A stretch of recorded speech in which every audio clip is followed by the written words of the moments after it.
Hi Leo, my ascendant brothers and sisters, welcome to your December 2023 Astro-Tarotscope. Can you believe it is the end of the bloody year already? I know a lot of you are probably thinking, yes, Raf, I can, and I'm really glad that it bloody is.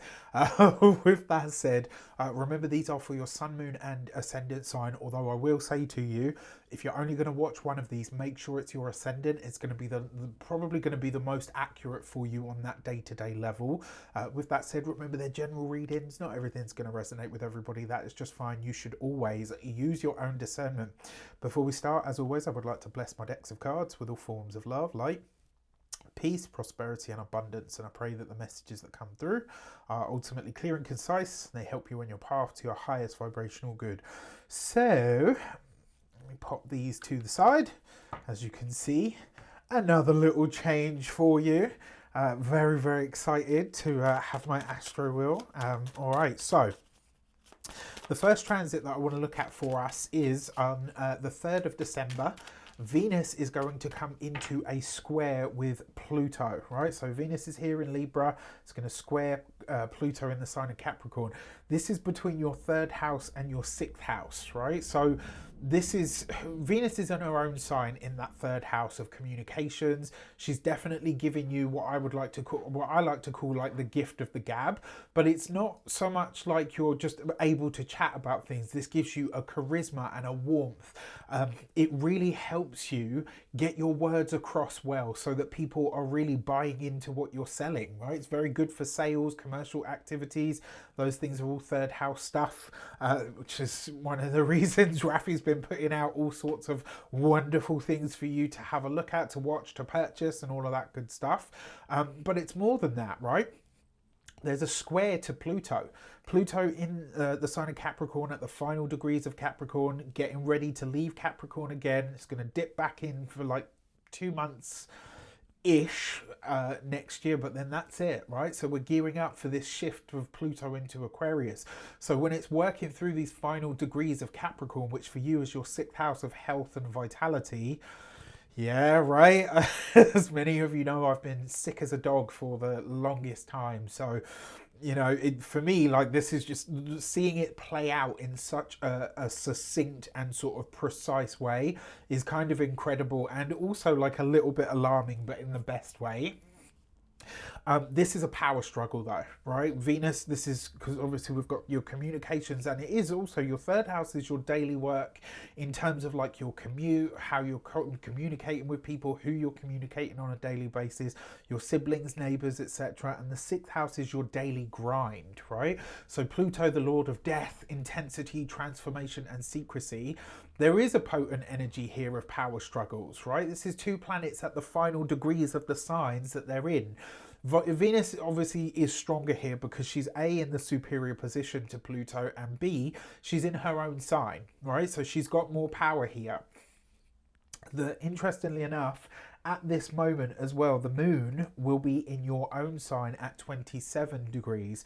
So it's setting up a pretty interesting energy, right? So it's giving you some kind of fortification at the time as well.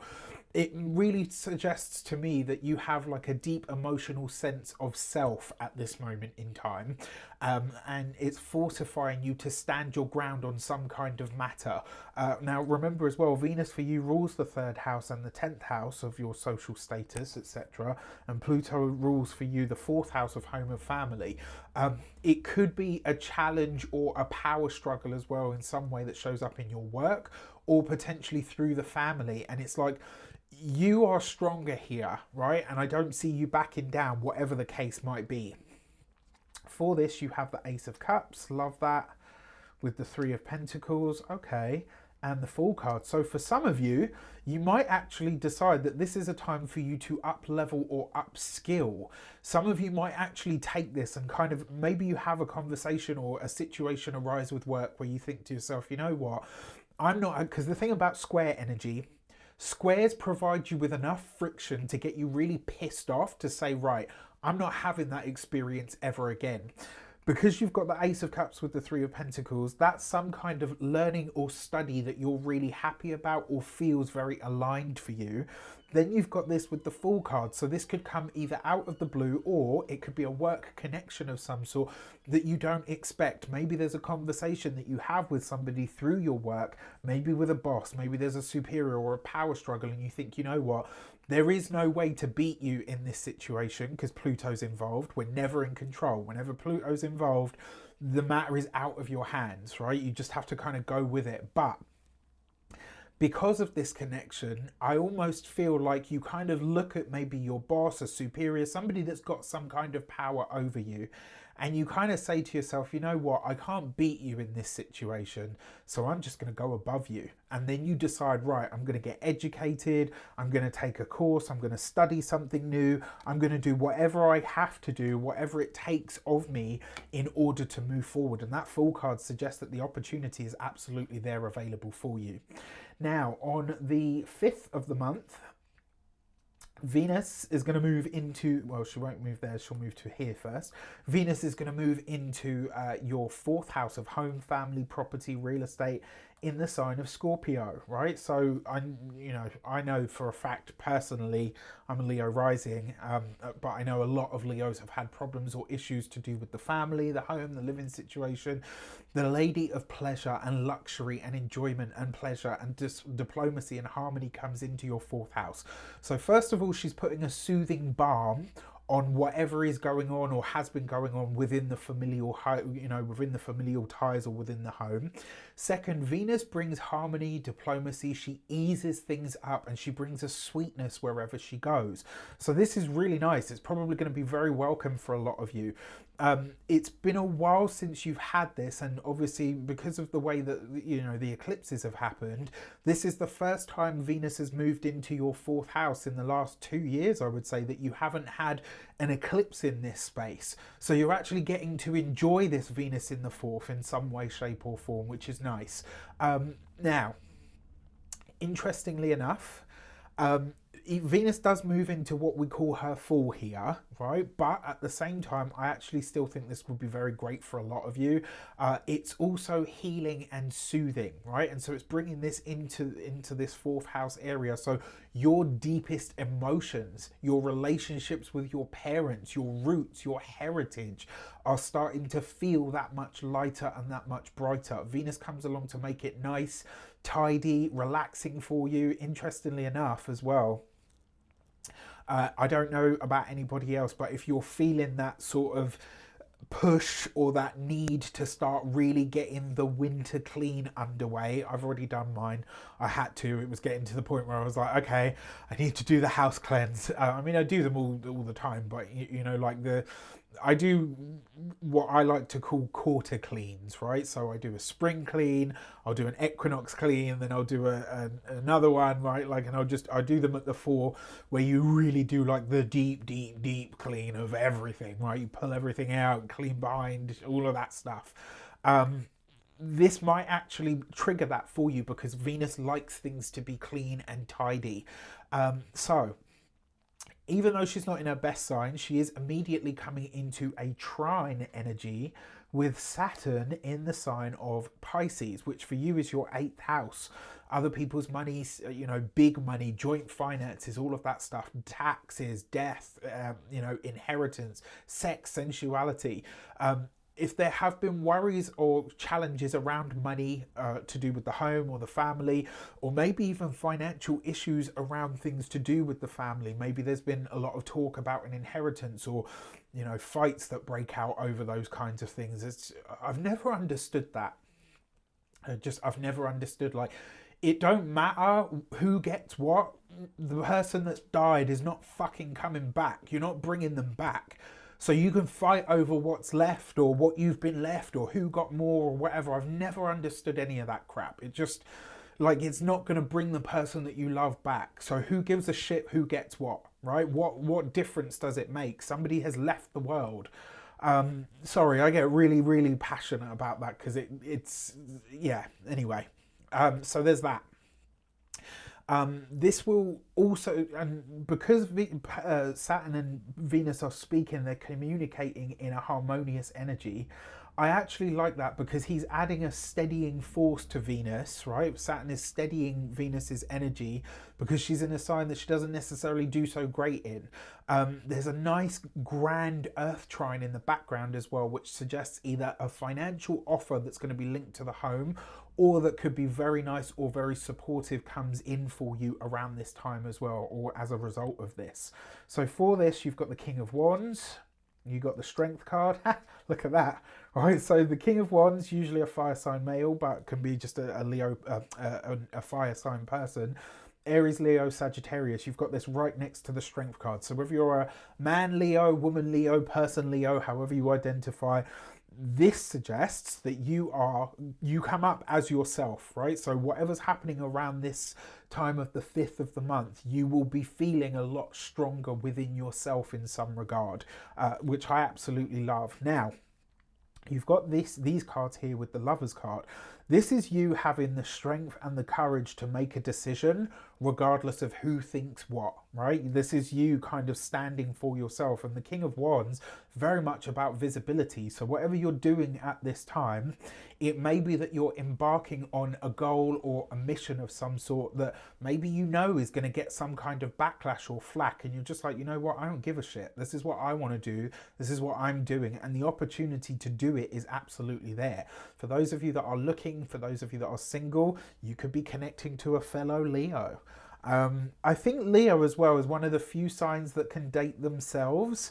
Unlike, say, you know, Aquarius, don't worry, I can trash talk them because I am one. I can tell you straight up, Aquarian people should never date themselves.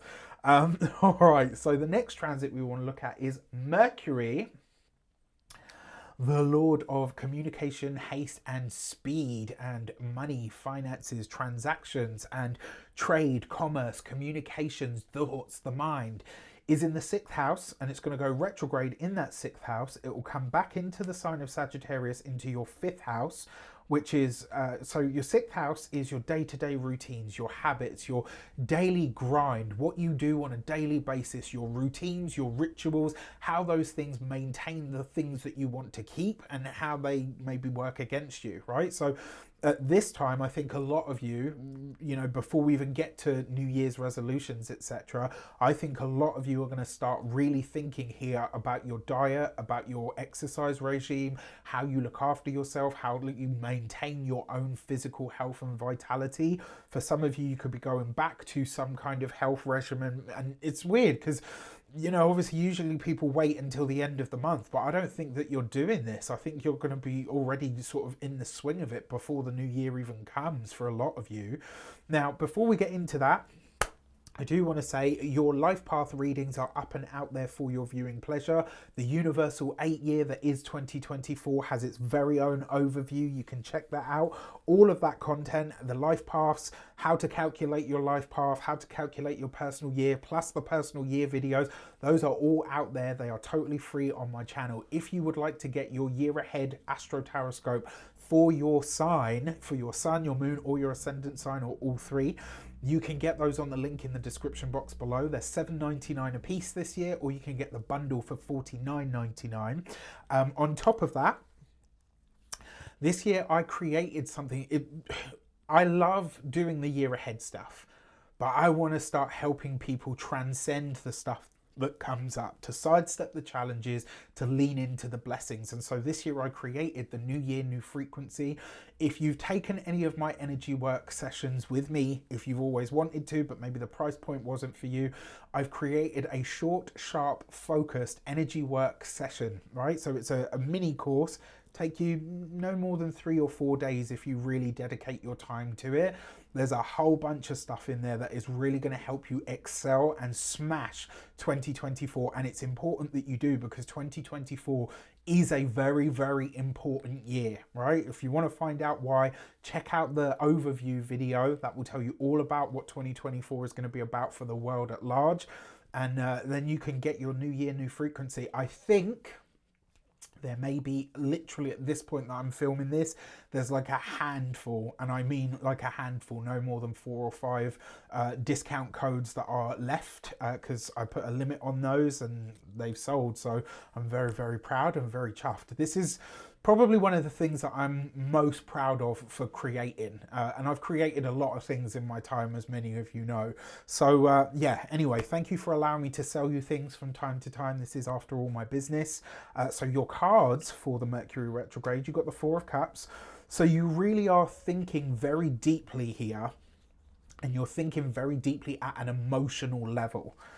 You've got this with the Four of Swords. This is you choosing to dedicate yourself to making something better. And then you've got the Sun card. Look at that, right? So what I love about this is the first two cards suggest that through the Mercury retrograde, it's like you're choosing to go above and beyond and just say, you know what, I'm just going to start where I am and do what I can and work with what I've got, right? Even if it takes me 6 months, 12 months, a year, 2 years, whatever.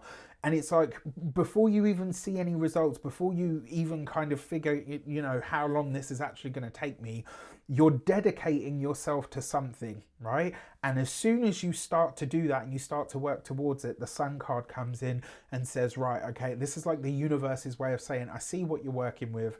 I see how hard you're working. Let me just give you a little boost to make it a little easier for you.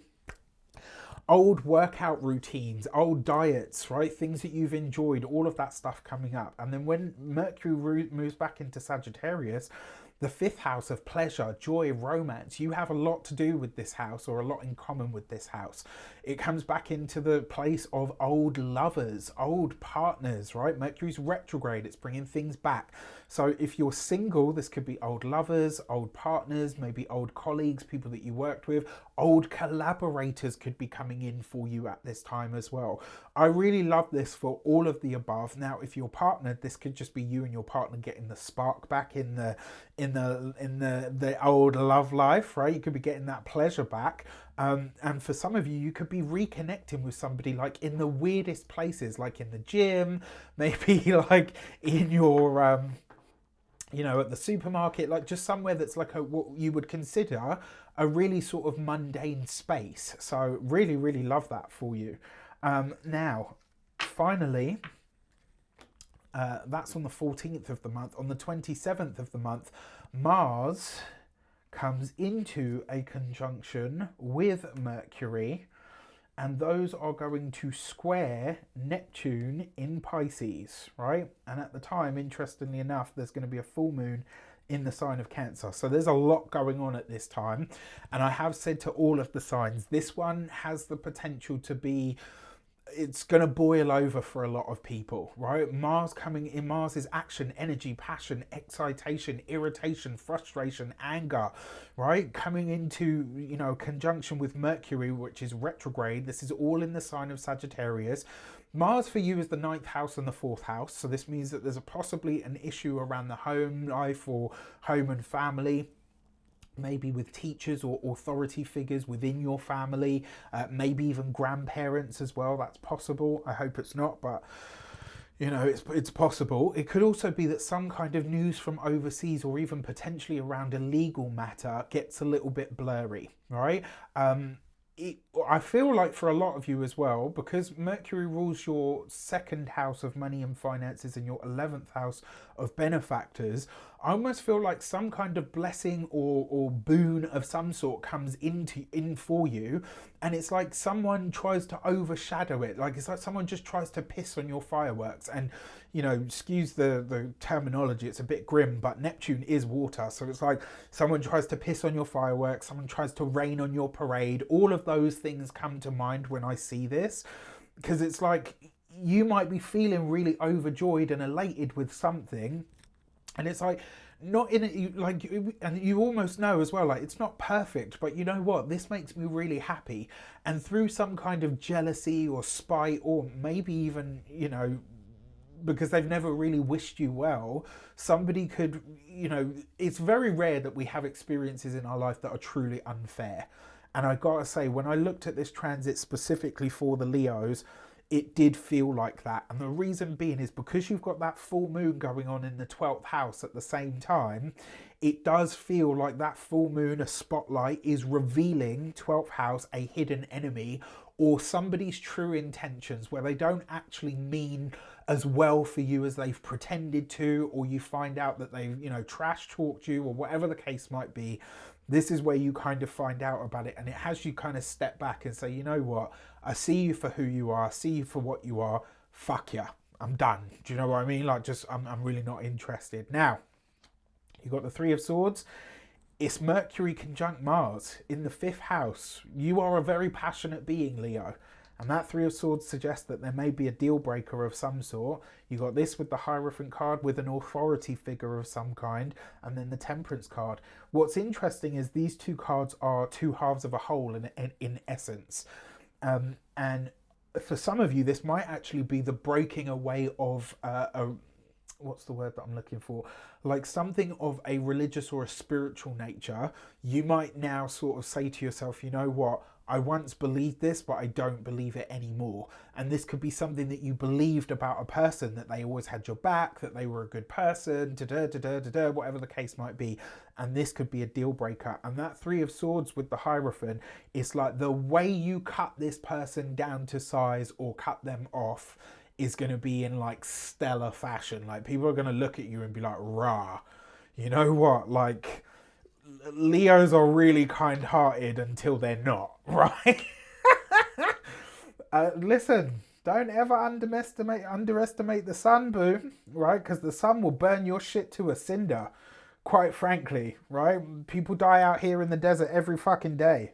Humble yourself. That was very dark.